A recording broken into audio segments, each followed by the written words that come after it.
Route Mobile Limited IPO. Issue period is from 9th September till 11th September. Issue size is 1.2 crore shares with a price band of 345 to 350 rupees. So at a lot of 40 shares, our investment would be around 14,000. Overall, this is a 600 crore IPO, where 240 crore is raised by fresh issue and 360 crore by offer for sale. Prior to the offer, their equity is 50 crore. So now as we are discussing on a small cap company, let us begin it with assets and liabilities column. Here we can see they have stated assets and liabilities from 2018, 19, 20, and the data till June 2020 are also in front of us. We can see there since long time they are having equity of around 50 crore. So 50 crore is the equity and reserve is 247 crore. In the same assets and balance sheet, if we see as above, we can see non-current liabilities, that borrowings are 3.7 crore, whereas lease liability is 4.7 crore. They are having higher lease liabilities than their borrowings. Yeah, we can understand from here that company is having around 4 crore debt. Yeah, we can say it's a low debt company with the paid up capital of 50 crore and total equity of 250 crore. Debt of 4 crore is not high. Let us check the profit and loss statement to understand their trend of sales and profits. Here as we can see 2018, 19, 20 data are there, and revenue from operations. We can see that in 2018 it was 505 crore. In 19 it increased to 845 crore, and last year we saw sales of 956 crore. So yes, sales are growing. Yeah, we can say sales are growing by 37% CAGR, which is definitely aggressive growth, good growth. If you look on profits, profits during 2018 was 47 crore. Last year we saw the profit of 69 crore. So yeah, profits are growing along with their. So here also we can say that profits are growing by 21% CAGR. So yeah, let us be clear also that maybe company have grown last 2 years by 37% CAGR sales or 20% profit. Even if we consider the growth of 15 to 20% for next 5 to 10 years, then we may see that company can even reach the sales of around 2000 crore in next 5 years and profits of around 170 crore. So yes, we can assume that company could grow in coming time. Apart from these profits or sales of company, let us check earning per share. That is our part earning. We can see that earning per share of this company as per last year was 13.83. So considering current earning of 13.83, if we expect even 15% growth this year we may see 15.90 rupees earning per share. Now we are offered this company at 350 rupees price. So we can say that we are offered at 22 future P. 22 P is average P, right? We can't say that it's too cheap, or even we can't say that we are offered at very high price. Yeah, it's a good price. So now before we buy, let us check who are current shareholders. Here is the list. As you can see, Mr. Sandeep Kumar Gupta and Rajdeep Kumar Gupta. They hold around 28%. That is around around 55% holding is with this family. They are from Mumbai. Looking to this shareholding pattern, we can even see that till now they have not needed any more big funding from some VCs. So now is the question, if they did not need any money from any VC or P fund, then why they are with the IPO? What is their objects of this offer? So as we can see, their objects of the fresh issue is clear: repayment or prepayment in full or part of certain borrowings of company. Second, acquisition and other strategic initiative. See, both of these things are good. First one is repayment of their borrowings. We already saw that around 4 crore is the borrowing. So yeah, repayment of borrowing can increase their margin. Acquisition and other strategic initiatives can help them increase their sales. Third objective is purchase of office premises in Mumbai. So maybe I know many of you are looking for buying your own premises. Here you are going to help this company to buy their premises. Now maybe there's a good or average, what we can say, why they are having this objective, because we have seen in their assets and balance sheet statement that their borrowing was around 3.7 crore and lease liability was even more bigger than their borrowing. So yeah, they are having their high lease liability. So by purchasing their own office premises in Mumbai can decrease this liability also. So yeah, till now we have discussed their quantitative factors, how price is not so expensive, how we saw that they are a low debt company from their balance sheet. We saw that yes, company is having a good growth. Let us look on their qualitative factors now. How we can say that yeah, we are qualitative or company is saying. So company says that they are omni-channel cloud communication platform service provider with diversified service offering for enterprises. So yeah, see, today's world is the world of communication. Big enterprises need better communication. So what is omni-channel? Omni-channel is the new type of world. Omni-channel is a cross-channel content strategy that organizations use to improve their user experience and drive better relationship with their audience across points of contact. Yeah, they are having MNO focused suite of products. So what is MNO? It's a mobile network operators. So they are having global connectivity through established relationships with mobile network operators, diversified and global client base across industries serviced locally, scalable delivery platform supported by robust infrastructure, robust business model and consistent financial track record, and experienced promoters and senior management.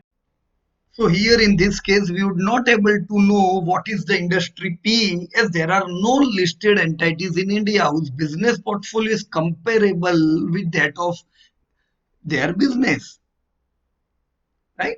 We can't know which are peer companies, but yeah, we can say that yes, this company could be put in other telecom service industry.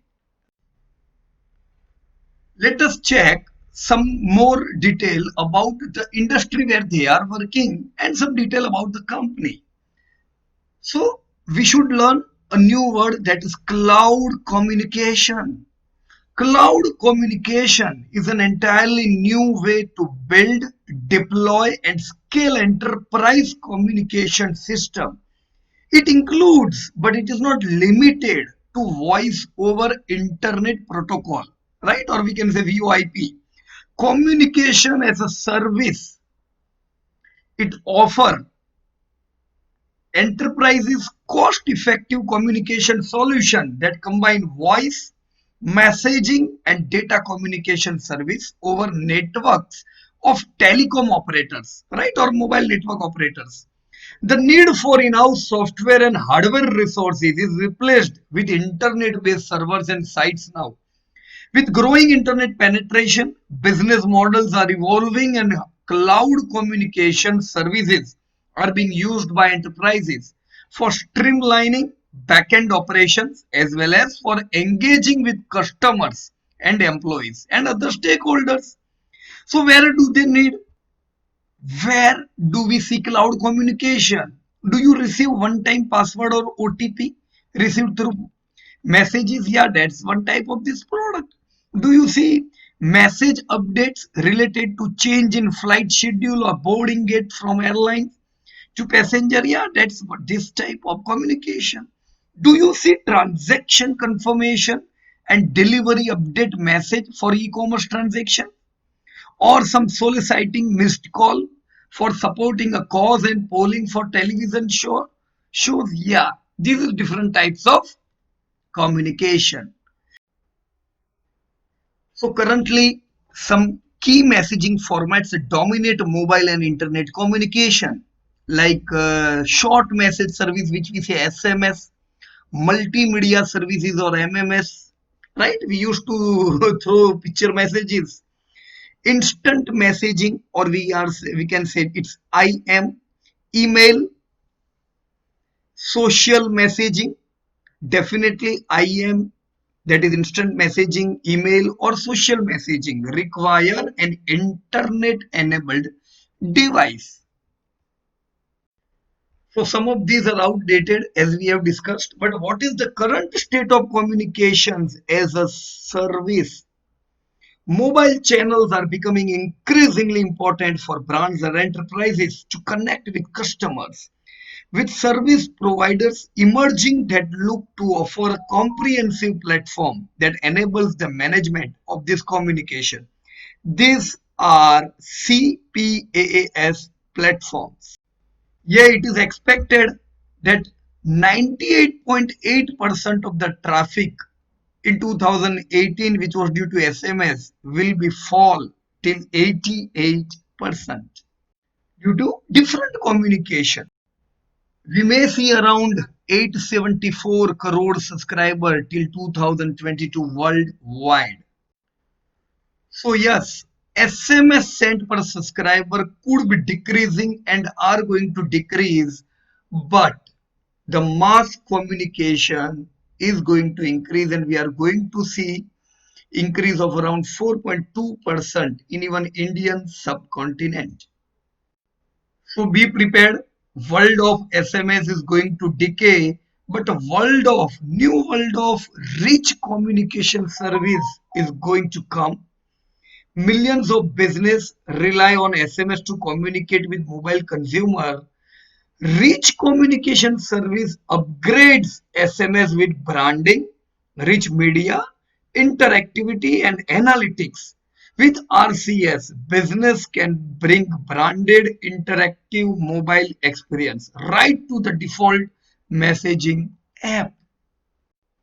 So by 2025, it is anticipated that there will be over 140 crore 5G connections globally. So I don't think that we need to point out that SMS are going to decrease and rich communication is going to take the world. So yes, if this is going to happen in the whole world, what about India? We already know in Indian subcontinent, financial issues for operators in this region have led to issues with the launch of new services such as 5G and RCS. Indeed, operators in the regions were delayed in launching LTE networks over the past decade, and it is anticipated that operators will once again be delayed in launching a 5G networks. This issue has been exaggerated by the presence of COVID-19 in the region.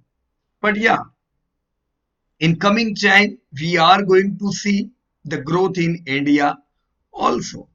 So now for this company, if we consider their quantitative factor and qualitative factor, yeah, we can say that they are from growing and emerging industry. High growth should be seen in this company or industry, right? Let us have a look on this company also. So company provide cloud communication platform as a service to enterprises, over-the-top players, and mobile network operators. So their omni-channel platform enables enterprises to leverage various modes of digital communication to engage with their stakeholders, including customers, employees, and vendors. Yes, their client includes some of the world's largest and well-known organizations, including a number of Fortune Global 500 companies.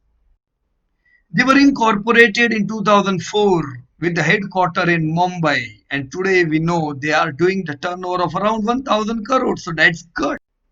As we can see, their domestic revenue is limited to just 14%, while their international, that is export billing, is around 86%. So they have diverse enterprise client base across a broad range of industries, including social media companies, banks, financial institutions, e-commerce entities, travel aggregators, and other client-facing companies. Additionally, their mobile network operator client include over 25 operator across 4 continents. Right? What is important thing that till now they have served around 30,000 clients, whereas their top 10, that is largest clients, are accounted for 64% revenue. That's not good thing, as we can see that 64% turnover if comes from their top 10 clients, it means they are highly focused there, right? Their single largest client is accounted for 15%, right? So yes, they would be focusing in diversification in coming time. Yes, we can see that robust business model and consistent financial track record. No need to worry too much if we invest in this type of companies. Yeah, these are small cap companies. Yeah, they are in technology. So if we want to invest, I think we can invest around 2 to 3% of our portfolio. What about competition? The cloud communication market is characterized by fragmented and highly competitive market participants. They compete with other global A2P service provider, including Cineverse and Mblocks in the United States, SAP Mobile in Germany, and CLX in Sweden. They are able to differentiate themselves from local domestic player in the space through their global reach and ability to service large enterprise customer across multiple geographies. So yeah, it's okay. Competition would be there, but thumbs up from me. Yeah, that's good company, low debt, good growth. How much we can invest? Don't put 5 to 7% of portfolio, because we don't know promoter, we don't know how they can do.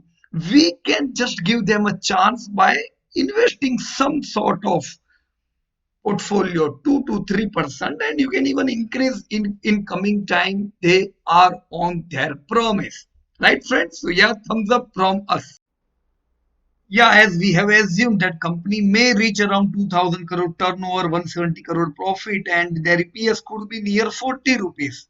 So at 40 rupees, our target could be around 730 to 1000 rupees till 2025. So yeah, we can make profit. Those people who are looking for quick profits, see, we do not make videos anytime for quick profits, but yeah, we can see a good bounce even in shorter term, and if we can hold it, we can have a good money here. Just track their sales and profits, right? Till the sales are increasing, profits are growing, yeah, we are going to see good wealth. Disclosure: do not buy or sell because I am saying study the data and take a good decision. Before I put this meeting to end, let me announce 24th September we are going to start a new batch for all those people who want to deep dive in the learning of fundamental and technical analysis. So thank you so much and Jai Hind to everybody.